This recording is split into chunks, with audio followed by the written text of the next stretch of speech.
Hi there, my name is Miss Townsend and I love math. Welcome to Math with Townsend.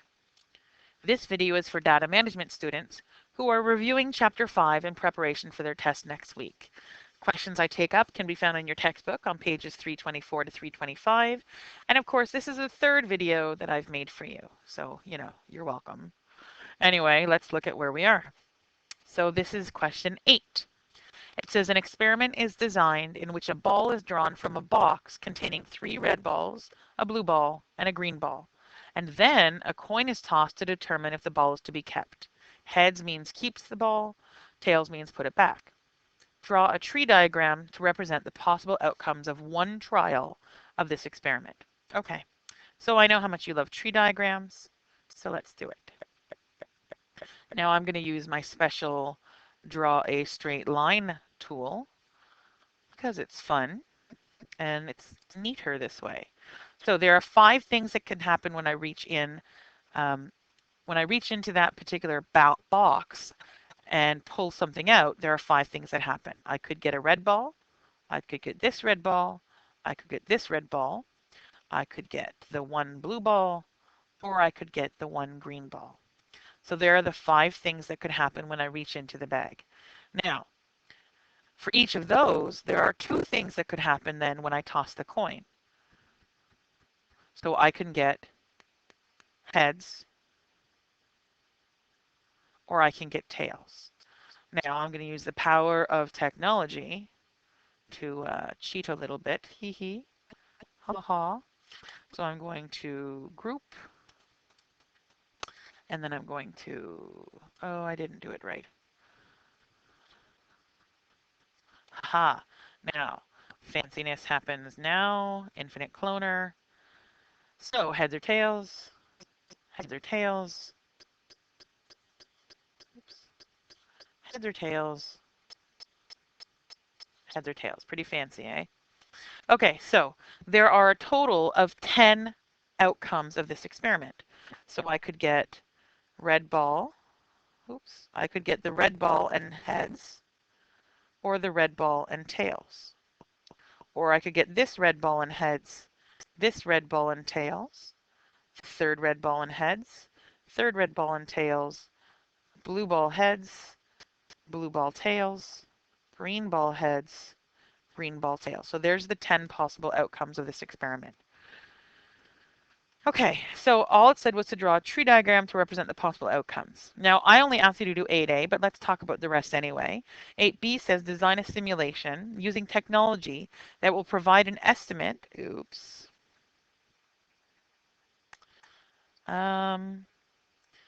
Maybe this will help. Okay.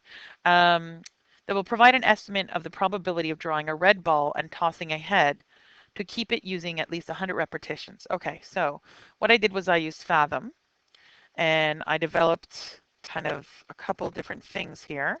So the first thing I did was I created a case where there are 5 balls, 3 red, a blue, and a green. And then I sampled 100 times a ball. And then I created a separate case where I tossed a coin, heads or tails, and I sampled 100 times what the coin is. And then I compared those 2 samples and set up a formula where I said, if I have red here and heads here, then indicate that with the number 1. If I have anything else, indicate that with a 0. And that way I'm keeping track of failure and success. And then I had the computer add up all of those numbers, and that gave me a probability, experimental probability of 37%. Now, I did it again on another screen where I did 1,000 trials, and when I did 1,000 trials of the experiment, I got a probability of 0.29. So then I asked the computer to do 10,000 trials, and my computer froze. So, oh well.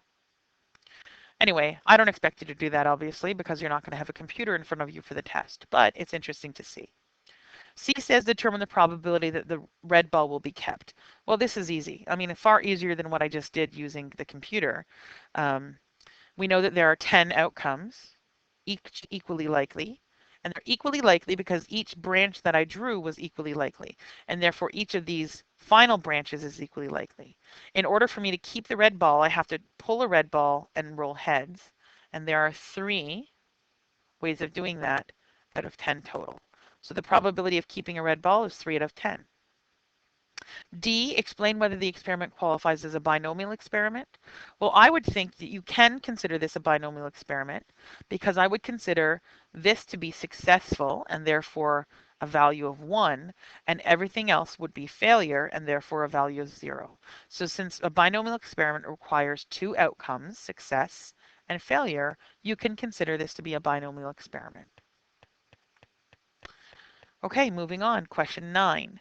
A student is selling chocolates to raise money for school athletics. She has found that she is able to sell to 1 in every 3 people she calls on. So the probability of success is 1 in 3. Determine the probability that she will have at least 2 sales in an evening in which she calls on 4 homes. So at least 2 sales. So whether or not this is a binomial experiment, I'm obviously not going to do a normal approximation. There's no way that out of 4 attempts, I'm going to get anywhere close to an expected outcome of greater than 5. So we're going to have to do this way just by doing binomial. I need at least 2 sales. So let's just do 2 plus 3 plus 4. So first of all, 2 sales.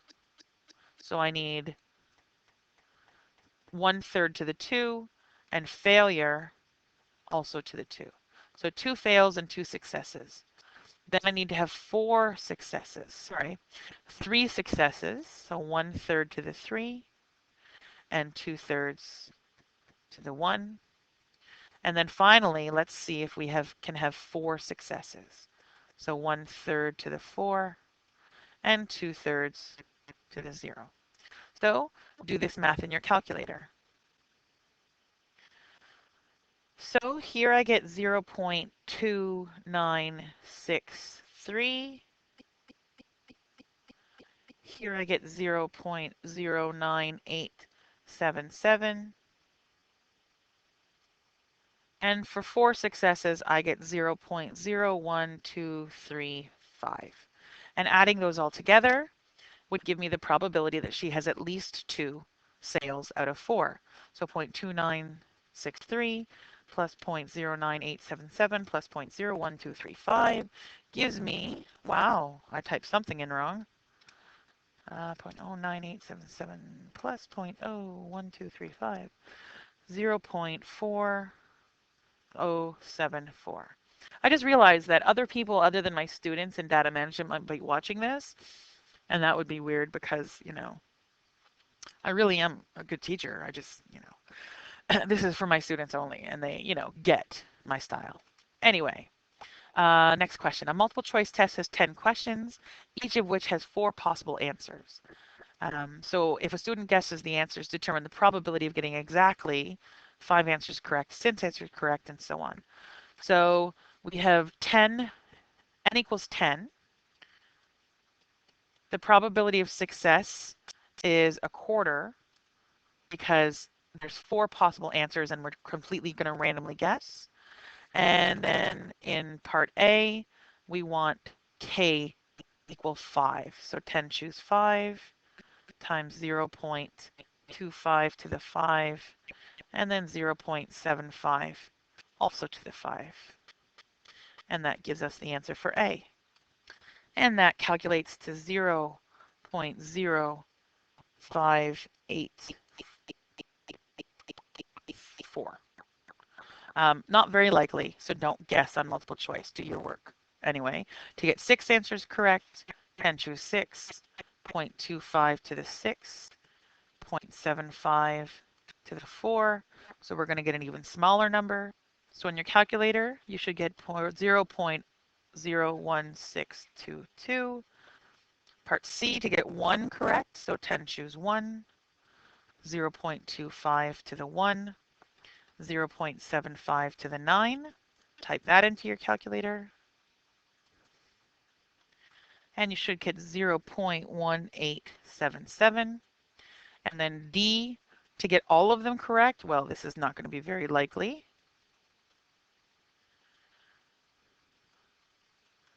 I mean, you only expect to get 2.5 correct, right? So make sure that's a good thing to think about while you're starting a question is what do you expect to happen? Because then you can tell if your answers are reasonable. So I get 0.0000009537. Okay, so 9.537 times 10 to the negative a whole bunch is my answer. Yeah, so pretty darn close to 0. Okay, let's look at the next one. A pair of dice is rolled 30 times. Ooh, watch what I can do. Ready? Roll. Nice, huh? Roll. Boom. Okay. Determine the probability that double threes are rolled exactly 5 times. So I know that n equals 30. What's the probability of success? So obviously success is rolling double threes. And in order for that to happen, this dice, this dice has to be a 3, and this dice has to be a 3. So the first dice probability of being a 3 is 1 out of 6. The other dice is 1 out of 6. So there's only 1 in 36 ways of getting both dice to be 3s. Let's see if it happens. Nope. Okay. Thought maybe there. Okay. So the probability of success is 1 in 36. So I need double threes exactly 5 times. So out of 30 attempts, I want exactly 5 successes. So 1 out of 36 to the 5, and 35 out of 36 to the 25. So type that into your calculator and choose k, probability to the k, opposite probability to the n minus k. So what do you get in your calculator? So I get a probability of 0.001165, so less than 1%. Now, what about the probability that double threes are rolled at least once? So once plus twice plus 3 times plus 4 times and so on.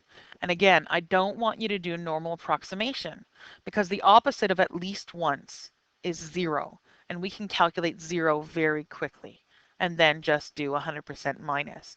So please don't do approximation when you can easily get the right answer. So we're going to do the probability that I get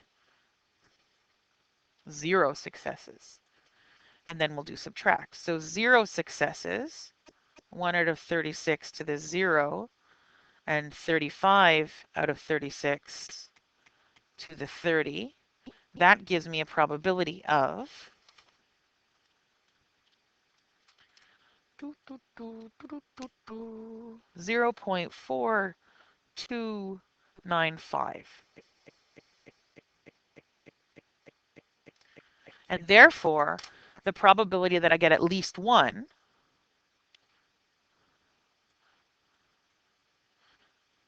so greater than or equal to 1, that's at least 1, is 1 minus 0.4295, which is 0.5705, or 57% approximately. Okay, so we're running out of time on this video, so I'm going to press stop here. We still have a couple more questions to take up, so I will meet you in the next video.